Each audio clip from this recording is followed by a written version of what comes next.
Olá, cursistas! Seja muito bem-vindo. É um prazer estar aqui com vocês. Meu nome é Geni Rodrigues Veloso e trabalharemos a disciplina Noções de Contabilidade Pública.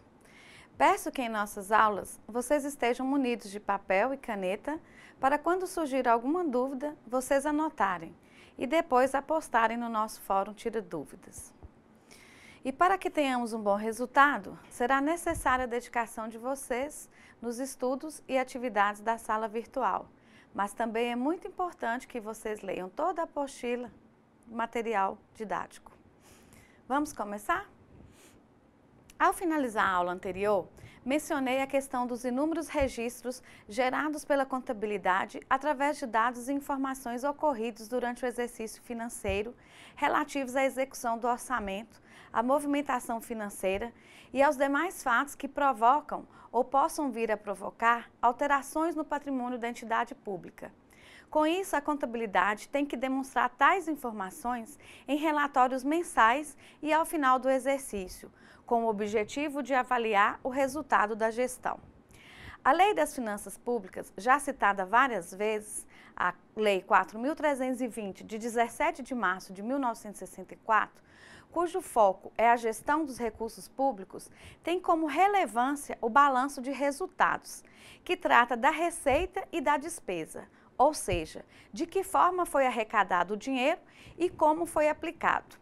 As normas gerais do direito financeiro para elaboração e controle dos orçamentos e balanços da União, dos Estados, dos municípios e do Distrito Federal, instituídas pela Lei 4.320, também estão sujeitas ao Decreto-Lei nº 200, de 67, referente às normas de administração financeira e de contabilidade.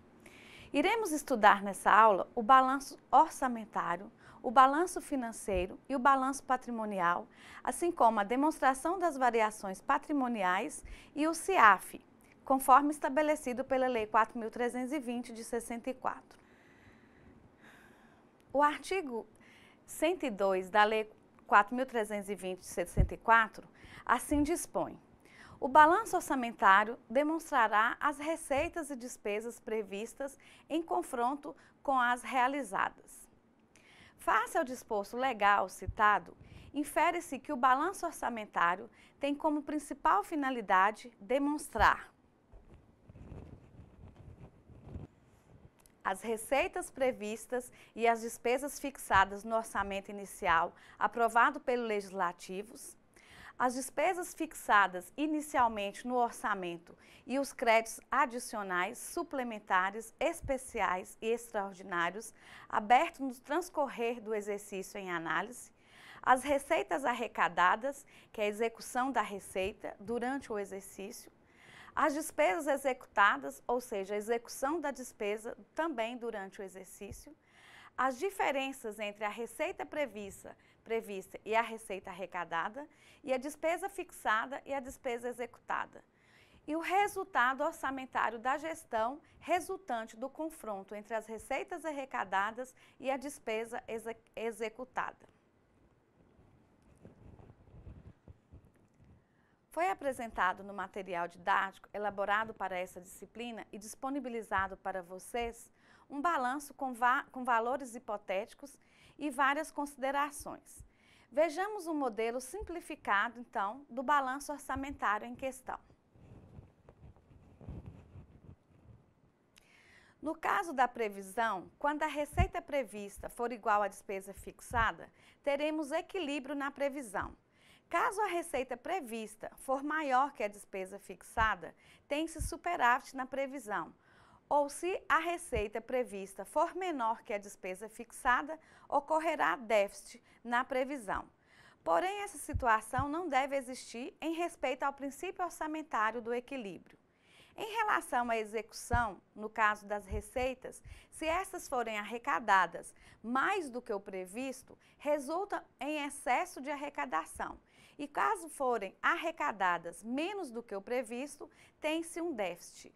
Ainda na demonstração da execução, se as despesas forem executadas de acordo com o previsto, resulta-se em equilíbrio da execução, o que dificilmente ocorre na prática. Caso as despesas forem executadas em valor inferior ao previsto, resulta-se numa economia de dotação.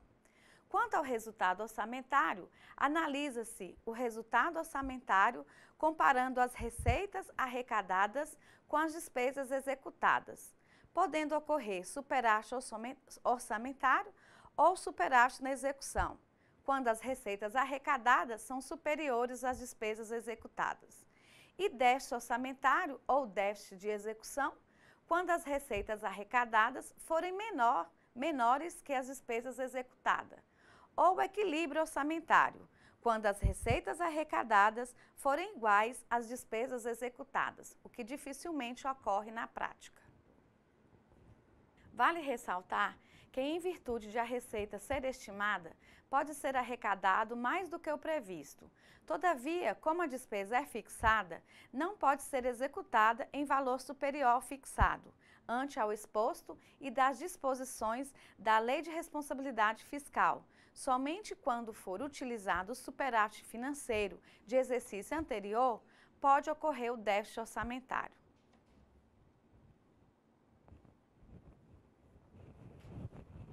Diante a todo o exposto, temos que, quando a receita prevista for igual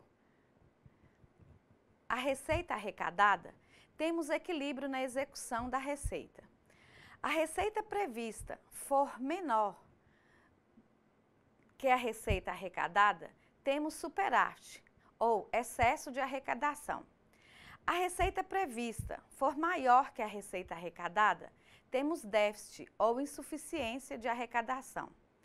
A despesa fixada for igual à despesa executada, temos equilíbrio na execução da despesa. A despesa fixada for maior que a despesa executada, temos economia orçamentária ou de dotação. Uma importante observação deve ser feita.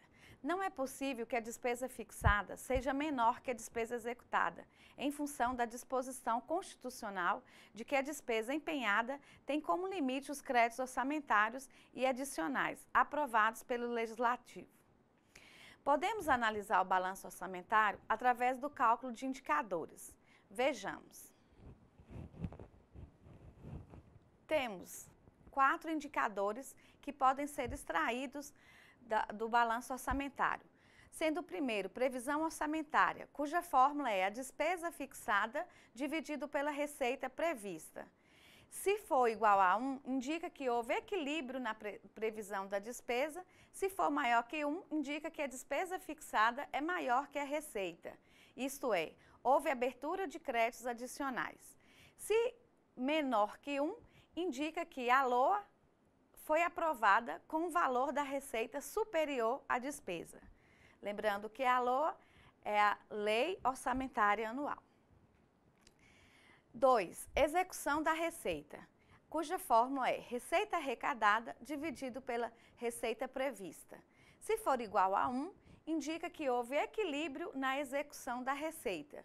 Se for maior que 1, indica que a receita arrecadada foi maior do que a receita prevista. Se caso seja menor que 1, indica que a receita arrecadada foi menor do que a receita prevista.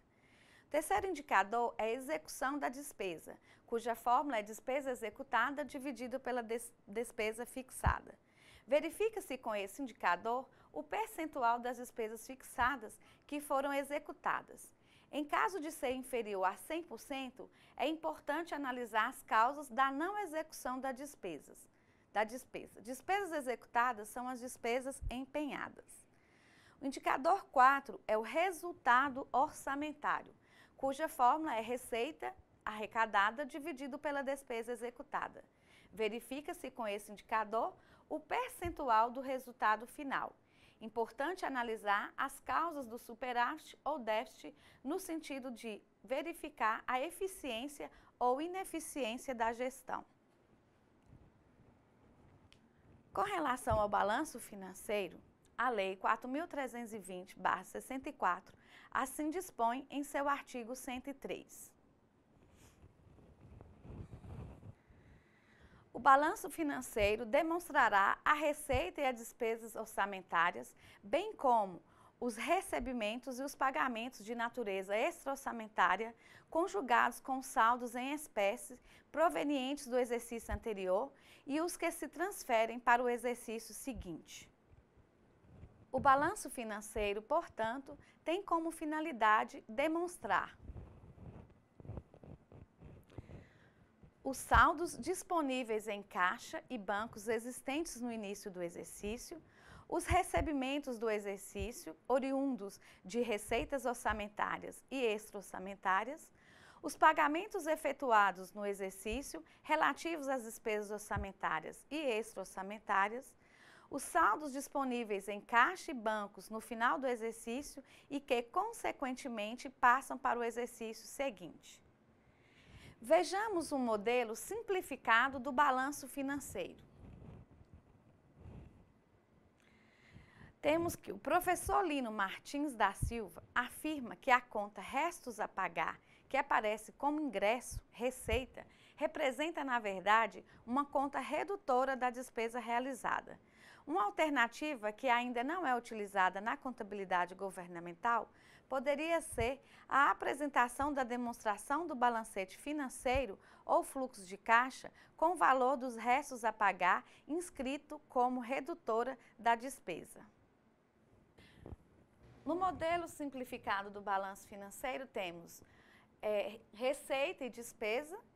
As receitas, elas estão disponibilizadas como orçamentária, que são as receitas correntes, receitas de capital, extra-orçamentária, os restos a pagar, contrapartida da despesa a pagar, serviço da dívida a pagar, contrapartida, depósito, outras operações e saldo do exercício anterior. Aí nós temos o disponível e o total.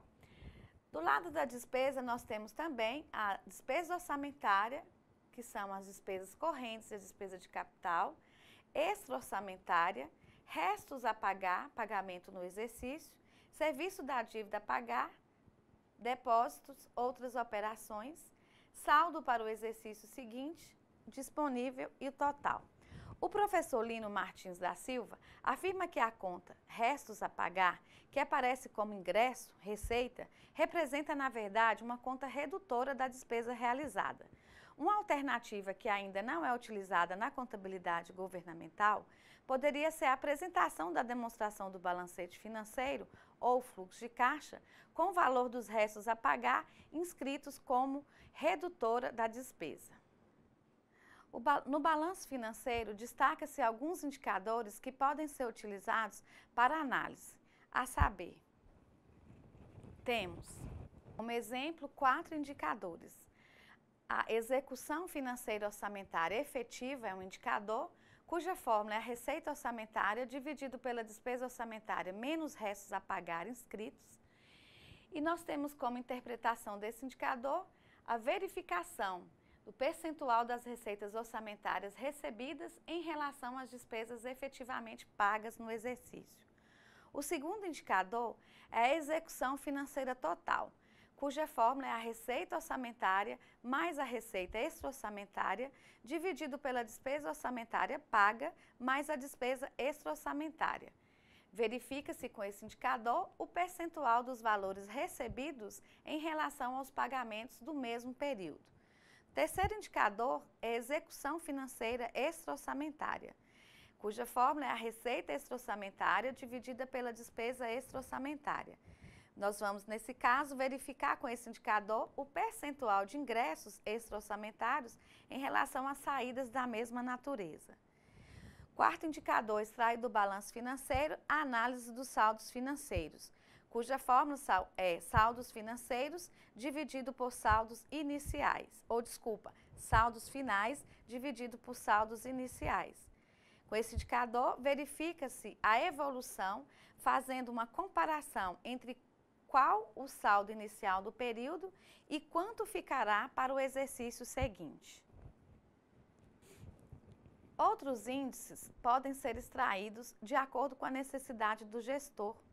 Por exemplo, pode-se comparar por categorias econômicas, ou seja, dividindo-se as receitas correntes ou de capital recebidas com as despesas correntes ou de capital pagas. No que tange mudando de assunto, né? No que tange ao balanço patrimonial, a Lei número 4.320/64 dispõe em seu artigo 105 que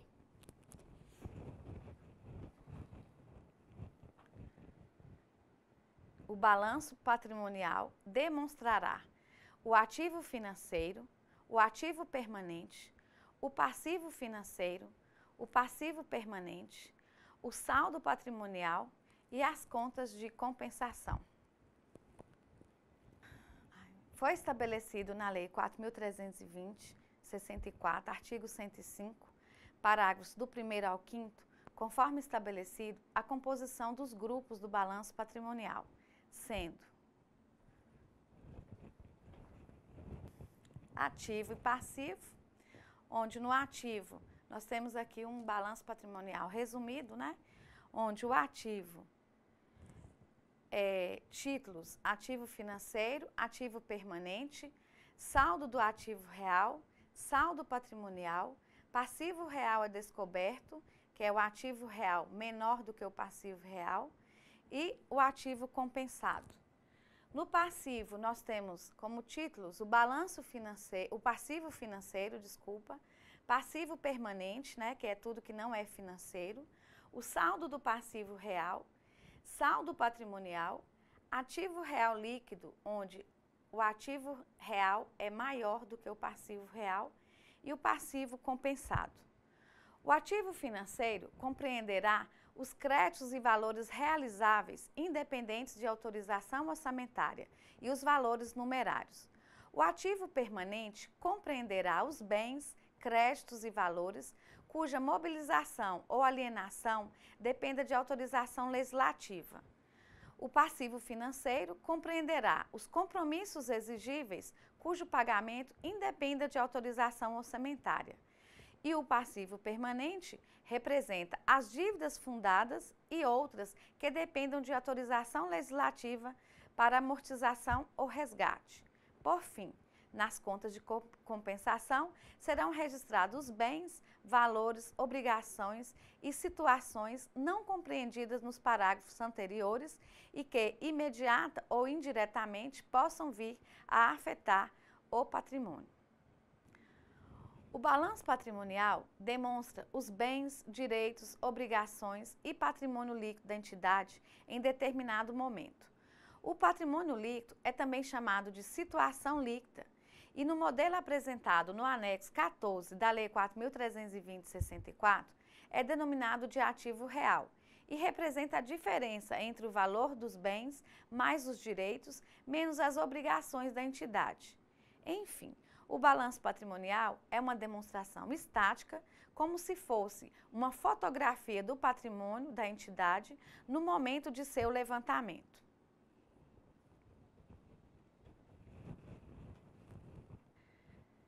Temos aqui o modelo patrimonial com sua composição, onde o ativo financeiro representa os valores disponíveis e que serão recebidos a curto prazo até o final do exercício seguinte e compreende os créditos e valores realizáveis independentemente de autorização orçamentária e os valores numerários. Correspondem aos saldos das contas que permanecem abertas no sistema financeiro. Está dividido nos seguintes subgrupos: disponível, que representa os saldos disponíveis em caixa e bancos, vinculado, que correspondem aos saldos em contas bancárias vinculados a determinado convênio, fundo, a despesas obrigatórias, realizável, que representam valorizações que entidades têm a receber. No passivo financeiro, nós temos as contas que representam as obrigações exigíveis a curto prazo, ou seja, até o final do exercício seguinte. Compreende os compromissos exigíveis cujo pagamento independa de autorização orçamentária. É a chamada dívida flutuante. Já o ativo permanente, ele representa os bens adquiridos para ficar permanentemente na entidade, assim como os valores a receber a longo prazo, após o término do exercício seguinte. Compreende os bens, créditos e valores cuja mobilização ou alienação dependa de autorização legislativa. E o passivo permanente, por sua vez, representa as obrigações exigíveis a longo prazo, após o término do exercício seguinte, e compreende as dívidas fundadas e outras que dependam de autorização legislativa para amortização ou resgate. Está dividido em dívida fundada interna e dívida fundada externa. É também chamada de dívida fundada ou consolidada. Aí nós temos a soma do ativo real, que representa a soma do ativo financeiro mais o ativo permanente. E no passivo real, da mesma forma, é a soma do passivo financeiro mais o passivo permanente. Nós temos, então, o saldo patrimonial, que é o passivo real descoberto. É representado ao lado do ativo quando o ativo real é menor do que o passivo real. E o ativo real líquido, ele é representado ao lado do passivo quando o ativo real é maior que o passivo real. Por fim, temos o ativo compensado.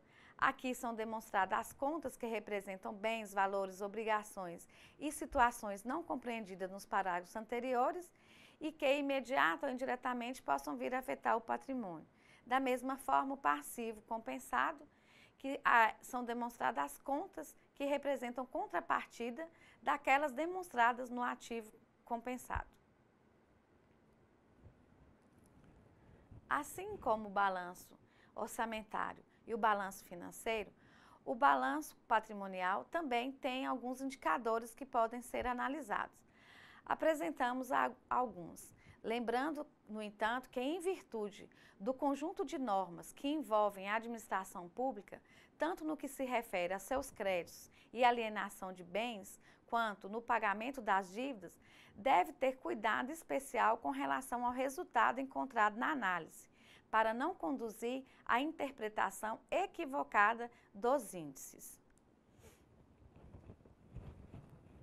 Então, nós podemos analisar 6 indicadores. O primeiro, indicador de liquidez corrente, cuja fórmula é o ativo financeiro dividido pelo passivo financeiro. Este quociente, ele relaciona a quantidade de reais que a empresa dispõe de recursos disponíveis e conversíveis em curto prazo, em dinheiro, para pagamento de obrigações vencíveis no mesmo período, ou quanto a empresa tem de recursos no financeiro para pagamento das suas dívidas, também dentro do mesmo prazo. Temos o segundo indicador, que é o de liquidez geral, cuja fórmula é ativo financeiro mais créditos dividido pelo passivo real, que significa que, considerando tudo que a entidade tem disponível e a receber, tanto em curto como em longo prazo, quanto possibilita pagar as dívidas totais da entidade. Outro indicador é a análise da situação permanente. A fórmula é o ativo permanente dividido pelo passivo permanente, e este indicador relaciona o valor do ativo permanente com o do passivo permanente, ou seja, os recursos a receber e a pagar não financeiros. Quarto indicador, a participação das dívidas de curto prazo sobre o passivo real. Nós temos como fórmula ativo financeiro dividido pelo passivo real. Esse indicador relaciona as dívidas de curto prazo em relação às dívidas totais da empresa. O quinto indicador é o quociente do resultado patrimonial. Temos a fórmula que é o ativo real dividido pelo passivo real, e aí nós vamos fazer a relação entre o ativo real e o passivo real. O sexto indicador a gente pode fazer a análise da disponibilidade versus restos a pagar, aplicando a fórmula restos a pagar dividido pelo disponível. Aí nós vamos ver a demonstração da relação dos restos a pagar com os valores disponíveis, ou seja, evidencia a existência de recursos disponíveis para pagamento dos restos a pagar. Dentre os índices extraídos do balanço patrimonial, destaca-se o indicador das disponibilidades em relação aos restos a pagar. Esse índice reveste-se de significativa importância em face das disposições da Lei de Responsabilidade Fiscal no que tange às disponibilidades de caixa para pagamento dos restos a pagar, pois revela a capacidade da entidade cumprir o dispositivo da Lei de Responsabilidade Fiscal. Cabe aqui uma observação. Muito se tem discutido quanto à correta obediência ao disposto da Lei de Responsabilidade Fiscal no que tange à apresentação dos restos a pagar no balanço patrimonial. Muitos entendem que os restos a pagar não processados em atendimento à Lei de Responsabilidade Fiscal devem ser cancelados ao final do exercício e, portanto, não devem aparecer no balanço financeiro e nem no passivo financeiro, do balanço patrimonial. Outros entendem que, mesmo não estando liquidadas, desde que haja intenção inconteste da administração em assumir aquela dívida, ela deve ser mantida e demonstrada no balanço patrimonial. Como exemplo dessa situação, nós podemos citar o caso de licitação realizada ao final do exercício, cujo contrato já foi assinado, mas por falta de tempo hábil, o material ou serviço ainda não foi entregue ou prestado, mas a administração tem manifesto desejo, demonstrado, entre outros, pela assinatura do contrato, de obter os materiais ou serviços e, portanto, reconhece a obrigação. Neste caso, entende-se que deve compor o balanço patrimonial. Bem, gente, nesse momento da aula nós trataremos das variações patrimoniais. Conforme disposto no artigo 104, a demonstração das variações patrimoniais evidenciará as alterações verificadas no patrimônio resultantes ou independentes da execução orçamentária e indicará o resultado patrimonial do exercício. Nós temos aqui a demonstração resumida das variações patrimoniais. As variações são alterações nos elementos do patrimônio público, provocada pelos atos da gestão, e podem decorrer da própria execução do orçamento ou por fatos que independem da execução orçamentária. Assim sendo, a demonstração das variações patrimoniais basicamente se divide em 3 grupos de contas, que é o REO, resultante da execução orçamentária. Apresenta o saldo final da execução do orçamento por categoria econômica. Segundo, nós temos o IEO, independente da execução orçamentária. Apresenta os acréscimos ou reduções no patrimônio do Estado não originados da execução do orçamento, bem como os fatos supervenientes e insubsistentes, ativos e passivos. E por fim, o RP, que é o resultado patrimonial.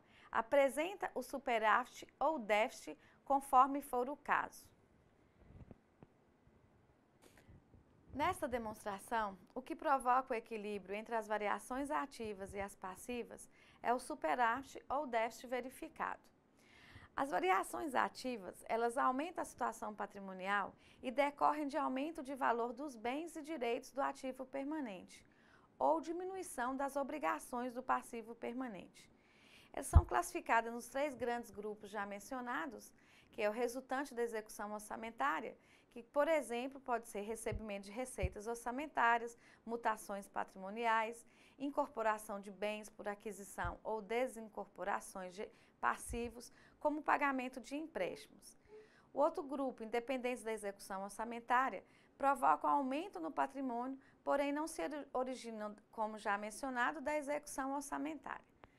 As variações passivas são variações patrimoniais que provocam redução da situação líquida patrimonial por aumento de passivos permanentes ou diminuição de ativos permanentes. Também são classificadas nos 3 grupos já mencionados.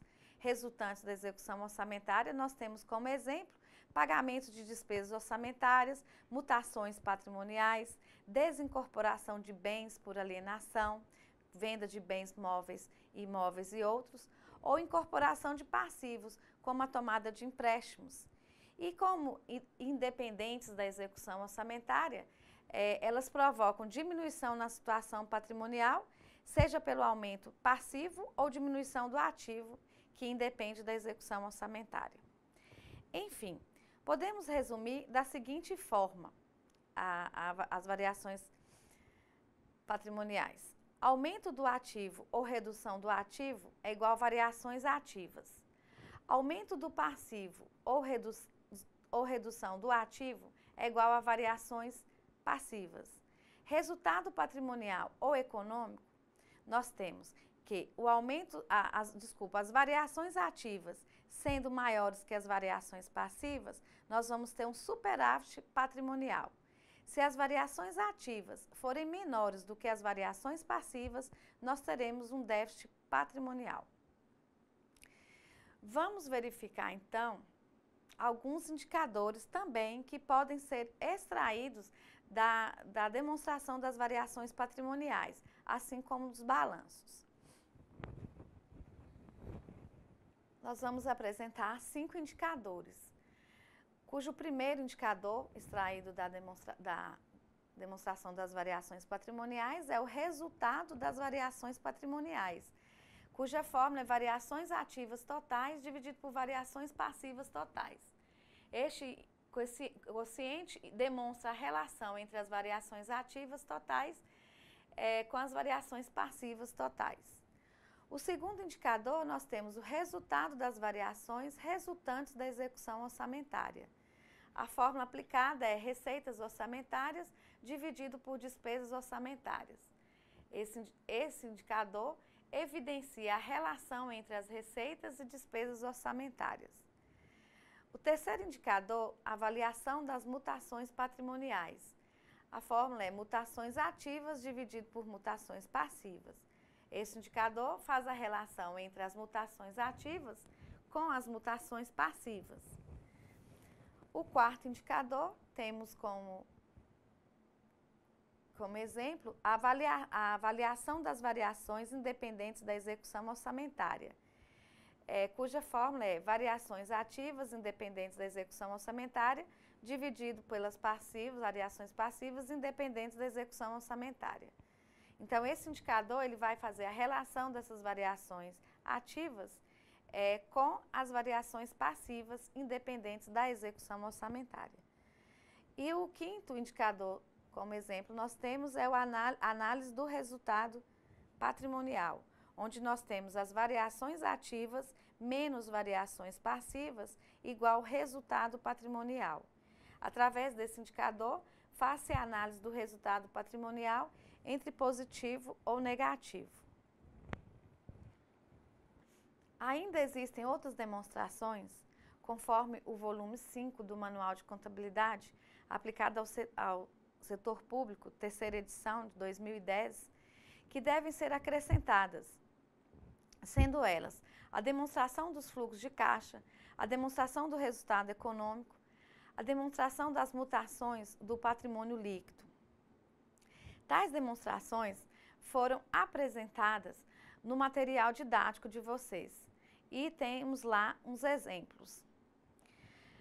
A contabilidade pública permite ainda a elaboração dos relatórios previstos na Lei de Responsabilidade Fiscal, que são o relatório resumido da execução orçamentária, RREO, e o relatório de gestão fiscal, RGF, que também se encontram detalhadamente no material didático de vocês. Bem, passamos a tratar agora do último assunto da aula de hoje, que é o Sistema Integrado de Administração Financeira do Governo Federal, conhecido como SIAF.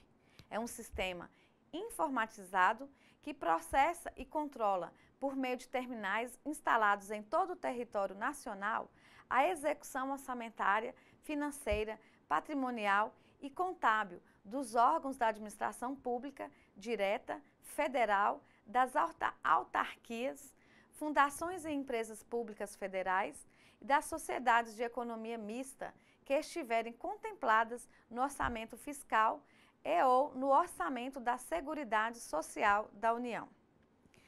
O SIAF é o principal instrumento utilizado para registro, acompanhamento e controle da execução orçamentária, financeira e patrimonial do governo federal.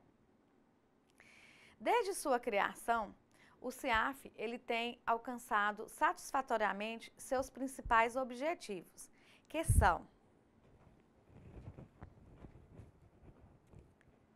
objetivos, então, do SIAF, prover mecanismos adequados ao controle diário da execução orçamentária, financeira e patrimonial aos órgãos da administração pública, fornecer meios para agilizar a programação financeira, otimizando a utilização dos recursos do Tesouro Nacional através da unificação dos recursos de caixa do governo federal, permitir que a contabilidade pública seja fonte segura e tempestiva de informações gerenciais destinadas a todos os níveis da administração pública federal, padronizar métodos e rotinas de trabalho relativas à gestão dos recursos públicos sem implicar rigidez ou restrição a essa atividade, uma vez que ele permanece sob total controle do ordenador de despesa de cada unidade gestora.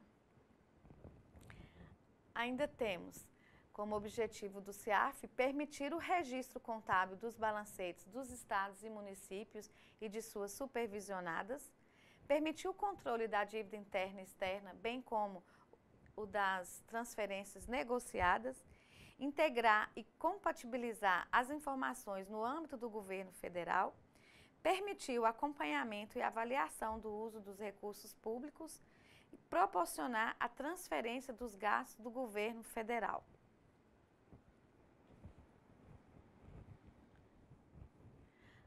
A implantação do CIAF trouxe vários ganhos para a administração pública federal em diversas áreas, como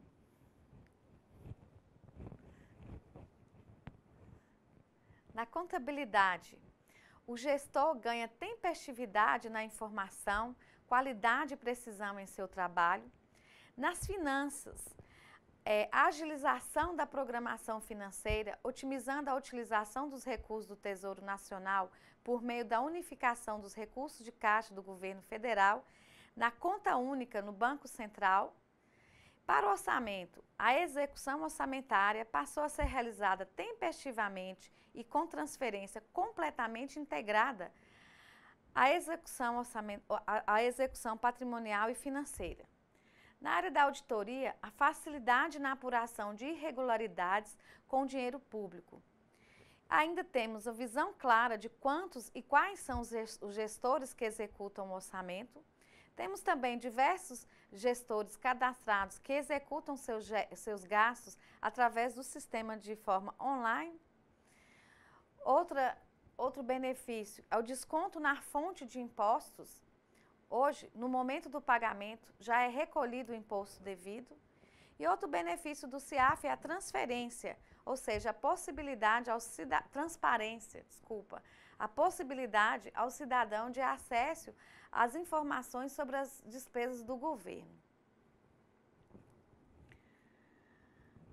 Além de tudo isso, o CIAF apresenta inúmeras vantagens que o distinguem de outros sistemas em uso no âmbito do governo federal, como um sistema disponível 100% do tempo e online, um sistema centralizado, o que permite a padronização de métodos e rotinas de trabalho, uma interligação em todo o território nacional, a utilização por todos os órgãos da administração direta, ou seja, os poderes executivos, legislativo e judiciário, a utilização por grande parte da administração indireta, a interpretação periódica dos saldos contábeis das entidades que ainda não utilizam o CIAF para efeito de consolidação das informações econômicas financeiras do governo federal.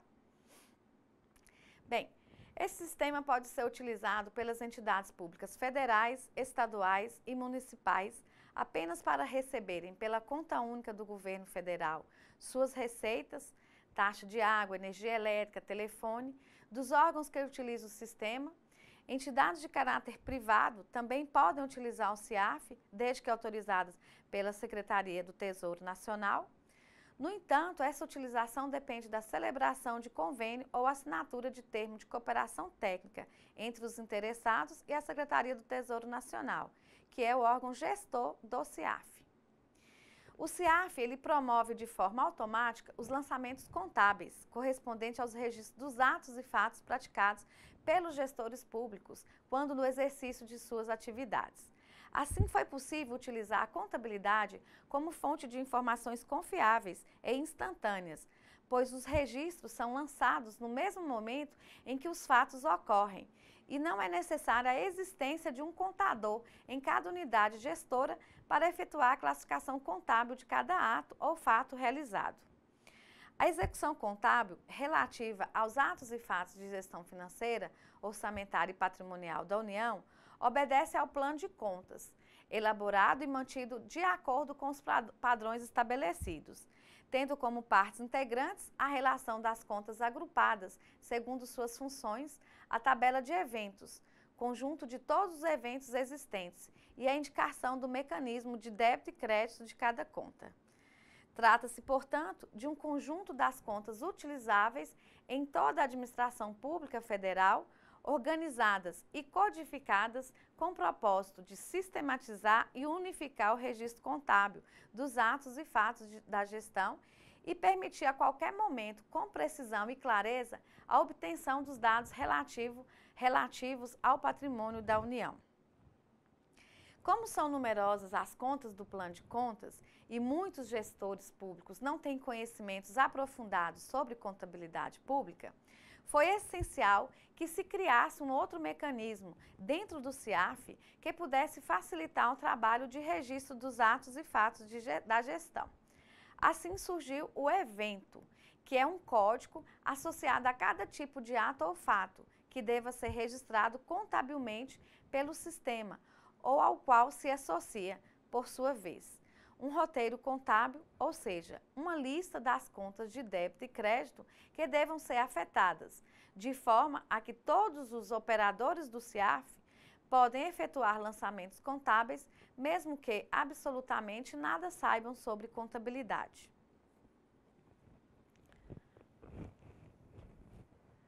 Nós ainda temos também o CIAFEN e o SIM. O CIAFEN é o Sistema Integrado de Administração Financeira para os Estados e Municípios. É um sistema de informações que apresenta as mesmas características do CIAF, porém voltado para os lançamentos em unidades orçamentárias e administrativas dos governos estaduais e municipais.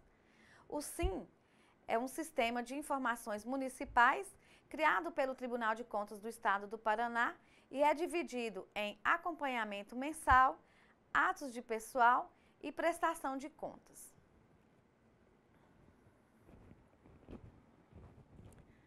O SIM foi criado visando dar agilidade ao processo de preparação dos dados e de sistematização da coleta de informações necessárias ao exercício do controle externo das contas públicas na área municipal. As informações farão parte da prestação de contas anual do exercício financeiro e alimentarão os programas de controle externo, auditorias implementadas pelo Tribunal de Contas. A implementação do SIM estimula as administrações municipais a exercerem suas atividades de forma racional, ordenada, honesta, equilibrada e regular, sobre a égide dos princípios constitucionais, da legalidade, legitimidade e razoabilidade, constituindo-se ainda em eficiente mecanismo auxiliar as atividades de controle interno. Em relação ao CIAF, vocês podem consultar o site da Secretaria do Tesouro Nacional. Lá vocês podem pesquisar, podem simular algo em relação às despesas, receitas, podem brincar com o site e verificar alguns resultados relacionados a esse tema. E é bom que vocês vão conhecer o que se trata de fato, né? Trabalhar com a ferramenta. Na verdade, não é nem brincar, porque é uma ferramenta importantíssima para a gestão pública, mas que podem ter simulações. Então, por fim, nós encerramos nossa videoaula de hoje e eu espero que vocês tenham gostado e que tenham absorvido ao menos um pouco do que vimos. Lembrem-se de acessar a sala virtual, participar dos fóruns e postar suas dúvidas. Bons estudos a todos!